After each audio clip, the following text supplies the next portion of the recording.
इंदौर संसदीय सीट से सुमित्रा महाजन के नाम के अलावा महापौर मालिनी गौड़ के नाम की सुगबुगाहट के साथ इंदौर के निगम नेता प्रतिपक्ष ने महापौर पर हमले तेज कर दिए। दरअसल निगम नेता प्रतिपक्ष का कहना है कि जिस महिला ने महापौर पद पर रहते हुए उस पद के साथ न्याय नहीं किया, ऐसे व्यक्ति को लोकसभा चुनाव का टिकट देना भाजपा के बुरे दिन का संकेत है। देखिए खास रिपोर्ट। निगम की नेता प्रतिपक्ष फौजिया शेख ने महापौर पर आरोप लगाते हुए कहा कि महापौर ने अपने कार्यकाल में किसी को भी तवज्जो नहीं दी, भले ही विपक्ष MIC सदस्य हों या फिर उनकी ही पार्टी के पार्षद। महापौर जी सिर्फ अधिकारियों के भरोसे चल रही हैं और आज तक महापौर अपने 4 सालों के कार्यकाल में जोन अध्यक्ष तक नियुक्त नहीं कर पाई हैं। जब एक महिला महापौर के पद के साथ नाइंसाफ़ी कर सकती हैं, पद के साथ महापौर जनता से नहीं मिलती, ऑफिसर्स से नहीं मिलती, मीडिया से नहीं मिलती, तो ऐसी महापौर बनकर वो उभर के आई हैं जिन्होंने कभी अपने कार्यकाल में ना कोई प्रेस कॉन्फ्रेंस ली है, ना कोई जनता दरबार लगाया है। यहाँ तक कि मालिनी गौड़ जी ने परिषद होने पर रोक लगाई, बजट होने पर रोक लगाई। इस तरह के कार्य करने वाली महापौर जी को अगर भाजपा सांसद का टिकट देती हैं और सांसद के प्रत्याशी बनाती है, तो इससे दुख की बात नहीं है कि भाजपा के बहुत बुरे दिन आ चुके हैं।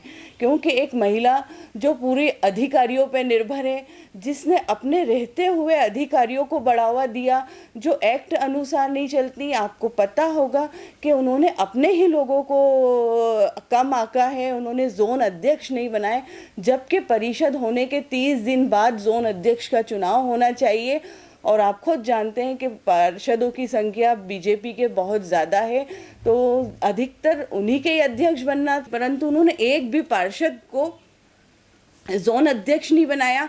MIC मेंबर के अपने हक लेके बैठी हैं, MIC मेंबरों को कोई पावर नहीं दिया जा रहा है, सभापति को कोई पावर नहीं दिए। अगर ऐसी महिला को या ऐसे व्यक्ति को सांसद का चुनाव लड़वाया जाएगा तो वो जनता के साथ भी नाइंसाफ़ी होगी, तो ऐसे व्यक्ति को कभी भी सांसद का चुनाव नहीं लड़वाना चाहिए। वहीं उन्होंने लोकसभा अध्यक्ष सुमित्रा महाजन पर भी निष्क्रियता का आरोप लगाया और कहा कि भले ही सुमित्रा महाजन जी ने लोकसभा अध्यक्ष के पद पर बैठकर शहर का नाम रोशन किया है, लेकिन वे आज तक किसी भी आपात स्थिति में किसी से मिलने नहीं गईं और न ही शहर के विकास में उनकी कोई बड़ी उपलब्धि है।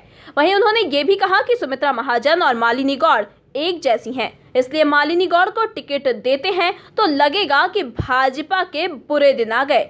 वहीं उन्होंने कांग्रेस की तरफ से इंदौर से उच्च शिक्षा मंत्री जीतू पटवारी के नाम की पैरवी भी की। देखिए, सुमित्रा महाजन जी ने स्पीकर बनकर शहर का नाम जरूर बढ़ाया है, परंतु शहर के लिए कोई सौगात नहीं दी है। शहर में कभी आपदा आई तो सांसद जी कभी उस घटना स्थल पर जाकर खड़ी नहीं हुई है। सांसद जी कभी जनता के साथ बैठकर काम नहीं कर पाई है, कभी उनकी कोई उपलब्धि शहर के लिए नहीं है।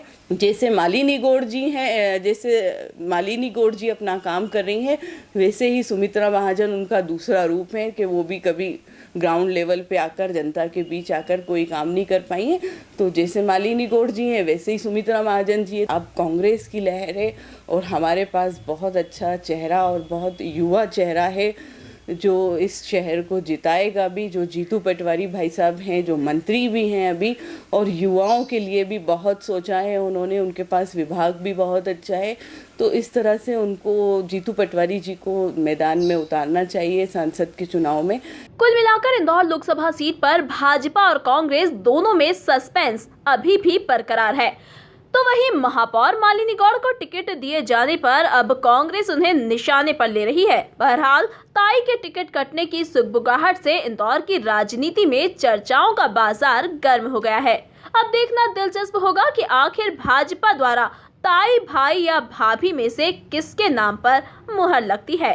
Bureau report, MP news, Indore.